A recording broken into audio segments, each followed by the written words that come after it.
7월 13일 월요일. 뚝배기의 지혜. 한강 다리를 건설하던 한 젊은 토목 기사가 깊은 강바닥에 교각을 세우는 문제로 몇 달째 고민하고 있었습니다. 아무리 생각해도 답이 보이지 않았습니다. 어느 날 저녁, 현장 근처 포장마차에 들렀습니다. 그때 할머니가 뚝배기를 불 위에 올리며 말했습니다. 국물은 밑에서부터 우러나야 제맛이지. 평범한 그 한마디가 그의 생각을 바꾸었습니다. 그는 곧바로 사무실로 달려가 지상에서 구조물을 먼저 만든 뒤 물속으로 가라앉히는 케이슨 공법을 떠올렸습니다. 막혀있던 봉사는 그날부터 새로운 길을 찾았습니다. 우리도 인생의 문제 앞에서 거창한 해답만 기다릴 때가 있습니다. 그러나 하나님께서는 놀라운 방법보다 일상의 작은 순간을 통해 지혜를 주실 때가 많습니다. 누군가의 한마디, 말씀 한 구절, 평범한 경험 속에서도 길을 열어주십니다. 오늘도 하나님께서 들려주시는 작은 음성에 귀 기울여 보십시오. 오늘의 말씀.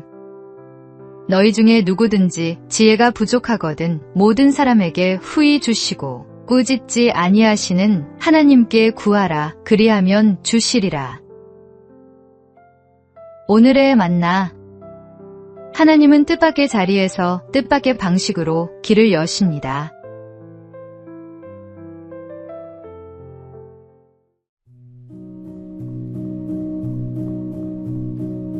(7월 14일) 화요일.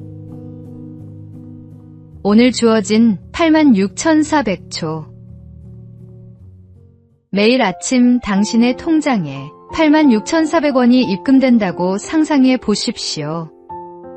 단, 그날 쓰지 못한 돈은 자정이 되면 모두 사라집니다. 저축도 2월도 할 수 없습니다. 그렇다면 누구나 그 돈을 허투루 쓰지 않으려 할 것입니다. 사실 우리 모두는 매일 86,400초를 선물로 받고 있습니다. 어제의 시간은 이미 지나갔고 내일의 시간은 아직 오지 않았습니다. 우리에게 있는 것은 오직 오늘뿐입니다. 광야에서 하나님은 이스라엘 백성에게 만나를 하루치만 거두라고 하셨습니다. 욕심내어 남겨둔 만나는 다음날 썩어버렸습니다. 하나님은 그들을 통해 오늘을 신뢰하며 살아가는 법을 가르치셨습니다. 오늘이라는 시간은 내일로 저축할 수 없습니다.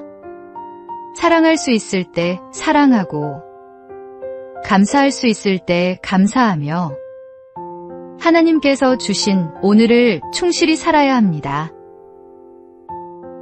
오늘 하나님께서 맡기신 86,400초 후회 없이 가장 가치 있게 사용하시기 바랍니다. 오늘의 말씀. 세월을 아끼라. 때가 악하니라. 오늘의 만나. 지금 이 순간이 다시 오지 않는 선물임을 기억하십시오.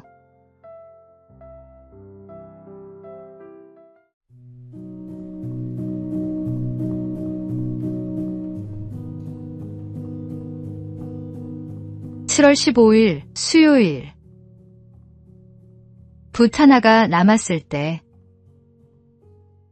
조선 후기의 서예가 추사 김정희는 제주도에서 9년 동안 유배 생활을 했습니다.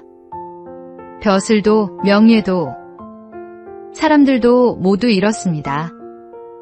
그의 곁에 남은 것은 오직 붓 하나뿐이었습니다. 하지만 그는 절망하지 않았습니다. 하루도 빠짐없이 벼루를 갈고 글씨를 썼습니다. 전해지는 말에 따르면 벼루 10개를 닳게 하고 붓 수백 자루를 몽당붓으로 만들 정도였습니다. 그렇게 쉼없이 쓰고 또 쓰는 가운데 세상에 없던 새로운 글씨 추사체가 탄생했습니다. 훗날 그는 말했습니다.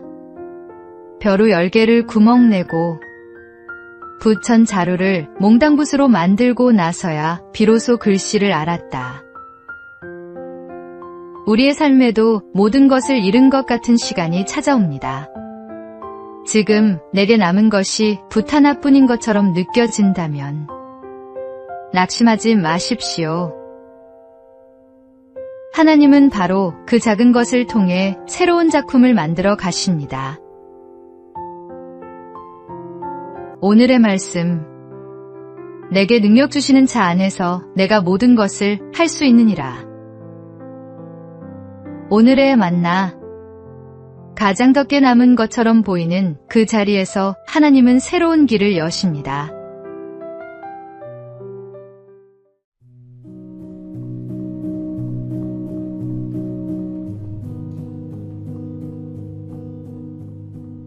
(7월 16일) 목요일. 하나님이 허락하신 것. 일본의 신앙인 우치무라 간조는 사무라이 가문에서 태어났습니다. 기독교를 받아들이기 어려운 환경이었지만 그는 복음을 만난 뒤 인생의 방향이 완전히 달라졌습니다. 훗날 그는 자신의 삶을 돌아보며 이런 뜻의 고백을 남겼습니다.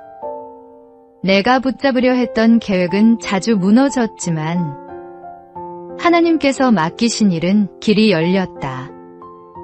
내가 애써 만든 친구보다 하나님께서 보내주신 친구는 실패의 순간에도 내 곁을 떠나지 않았다.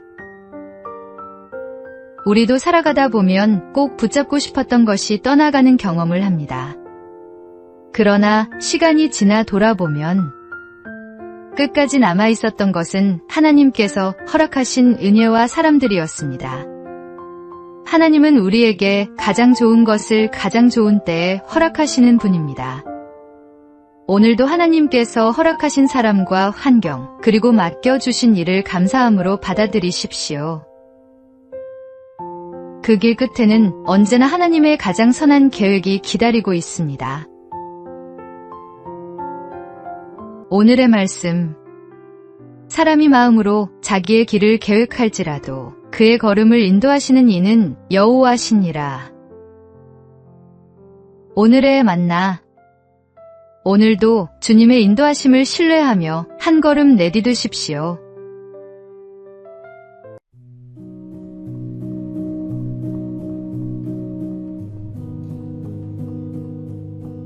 (7월 17일) 금요일. 먼 산의 땔감. 옛날 한 아버지가 아들에게 물었습니다. 100걸음 앞 동산에도 땔감이 있고 멀리 있는 산에도 땔감이 있다. 너라면 어디로 가겠느냐? 아들은 망설임 없이 가까운 동산을 선택했습니다. 그러자 아버지가 다시 물었습니다. 그 땔감을 땄으면 그 다음은 어떻게 하겠느냐? 한참 생각하던 아들은 결국 먼 산으로 가겠다고 대답했습니다. 아버지는 미소를 지으며 말했습니다. 가깝다고 쉬운 길만 찾지 말고 멀다고 미리 포기하지도 말아라. 눈앞의 이익보다 미래를 준비하는 사람이 결국 더 큰 것을 얻게 된다. 우리도 편하고 빠른 길만 선택하고 싶을 때가 있습니다. 그러나 하나님은 때로 더 멀고 힘든 길을 통해 우리를 성장시키시고 더 큰 은혜를 준비하십니다. 믿음은 눈앞의 편안함보다 하나님께서 예비하신 내일을 바라보는 것입니다. 오늘 눈앞의 쉬운 길보다 하나님께서 예비하신 더 큰 길을 바라보십시오. 오늘의 말씀. 너희를 향한 나의 생각을 내가 아나니 평안이요 재앙이 아니니라. 너희에게 미래와 희망을 주는 것이니라. 오늘의 만나. 오늘도 주님의 손을 붙잡고 그분이 가리키시는 곳을 향해 나아가십시오.